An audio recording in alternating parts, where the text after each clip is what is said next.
তো নমস্কাৰ বন্ধু বান্ধৱীসকল, স্বাগতম জনাইছোঁ মোৰ অন্য এটা ভিডিঅ'লৈ টেক অনলাইন চেনেলৰ।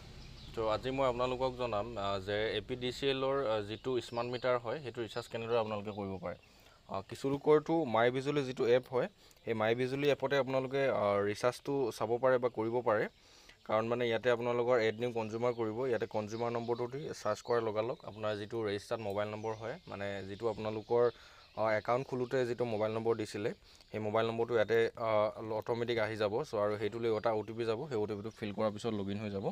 লগইন হৈ যোৱাৰ পিছত এনেদৰে এটা ইণ্টাৰফেচ আহিব। ইয়াতে ৰিচাৰ্জৰ অপশ্যন আছে। চ' ইয়াতে ৰিচাৰ্জ কৰিব পাৰে আপোনালোকে কিমান কৰে কি কৰে। চ' এইটো প্ৰচেছটো আপোনালোকেও জানেই। চ' যিটো প্ৰচেছ মই দেখাম সেইটো প্ৰচেছত হয় আপোনালোকৰ যিটো মোবাইল নম্বৰ ৰেজিষ্টাৰ্ড নাই আৰু আপোনালোকে চাবও বিচাৰে আপোনালোকৰ ৰিচাৰ্জ কিমান আছে বা আপোনালোকৰ কিমান দিন আৰু বা কিমান আপোনালোকৰ ইউজ হৈছে। চ' সেইটোও চাব পাৰিব, লগতে ৰিচাৰ্জটো কেনেদৰে কৰিব। সেইটো কাৰণে অন্য এটা এপ আছে, সেইটো এটা ভাৰতৰ পৰা দিয়া এপ্লিকেশ্যন হয়, ভীম এপ্লিকেশ্যন বুলি কয়। চ' এই ভীম এপ্লিকেশ্যনটো আপোনালোকে প্লে' ষ্ট'ৰতে পাই যাব। চ' এই ভীম এপ্লিকেশ্যনটো আপোনালোকে চাৰ্চ কৰি ল'ব। চাৰ্চ কৰি লোৱাৰ লগালগ এনেদৰে এটা ইণ্টাৰফেচ আহিব, আপোনালোকে লগইন কৰি ল'ব। লগইন কৰাৰ লগালগ এনেদৰে আপোনালোকৰ একাউণ্টটো এড কৰি ল'ব। ইয়াতে আপোনালোকৰ বিলছ এণ্ড ৰিচাৰ্জৰ এটা অপশ্যন আছে। চ' ইয়াতে ক্লিক কৰিব। ইয়াতে ক্লিক কৰাৰ লগালগ এনেদৰে এটা ইণ্টাৰফেচ আহিব। ইয়াতে মই এটা ইলেক্ট্ৰিচিটি যিহেতুকে বিল দিম, যিটোত মোৰ না মোবাইল নম্বৰ জৰুৰী হয় না আপোনালোকৰ বেলেগ কিবা ডকুমেণ্টৰ বা বেলেগ কিবা নম্বৰৰ দৰকাৰ হ'ব, জাষ্ট আপোনাৰ কনজিউমাৰ নম্বৰটো দৰকাৰ হ'ব। চ' ইয়াতে ইলেক্ট্ৰিচিটিত ক্লিক কৰিব। ইলেক্ট্ৰিচিটি ক্লিক কৰাৰ লগালগ ইয়াতে তললৈ আহিব। তললৈ অহালৈ যিটো ইয়াত আপোনালোকে নন RFPDR এইটোও পাৰিব যদি আপোনালোকৰ পুৰণা যদি মিটাৰ আছে। চ' পুৰণা মিটাৰটো ইয়াতে ৰিচাৰ্জ কৰিব পাৰে। এতিয়া মই স্মাৰ্ট মিটাৰটো কৰিম। চ' এইটো যিটো Assam power distributor company smart meter recharge. চ' ইয়াতে ক্লিক কৰিম। ইয়াতে ক্লিক কৰাৰ লগালগ ইয়াতে কনজিউমাৰ নম্বৰটো দিব।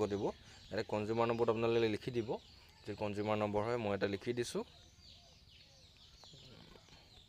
চ' লিখি দিয়াৰ পাছতে প্ৰচিড কৰিব। প্ৰচিড কৰাৰ লগালগ ইয়াতে আপোনালোকৰ কনজিউমাৰ নম্বৰ তলত প্লাছ লাষ্ট মান্থ কনজিউমশ্যন কিমান টকা লাষ্ট আপোনালোকৰ কনজিউমশ্যন হৈছিলে, তাৰপিছতে কাৰেণ্টলি মিটাৰ বেলেঞ্চ আপোনালোকৰ যিটো মিটাৰ বেলেঞ্চ হয় বেলেঞ্চটো কিমান আছে সেইটো আপোনালোকে চাব পাৰিব।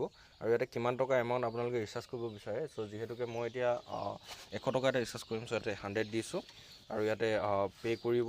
ইয়াতে আপোনালোকৰ একাউণ্টটো আহি যাব, ইয়াতে পে' কৰিব। ইয়াতে UPI নম্বৰটো আপোনালোকে দিব, তো পে' কৰি দিব। পে' কৰাৰ লগালগ আপোনালোকৰ যিটো ৰেজিষ্টাৰ্ড হয় সেই মোবাইলটো এটা OTP যাব আৰু পে'মেণ্ট ছাকচেছফুল লিখাকৈ আহি যাব। চ' ডেটছ ইট। এনেদৰে আপোনালোকে যিটো স্মাৰ্ট মিটাৰ ৰিচাৰ্জ হয় সেই ৰিচাৰ্জটো কৰিব পাৰে। যদি আপোনালোকৰ লগত ৰেজিষ্টাৰ্ড মোবাইল নম্বৰো নাই তেতিয়াও পাৰিব, কাৰণ এনেদৰে আপোনালোকে দি ৰিচাৰ্জটো সম্পূৰ্ণ কৰিব পাৰে।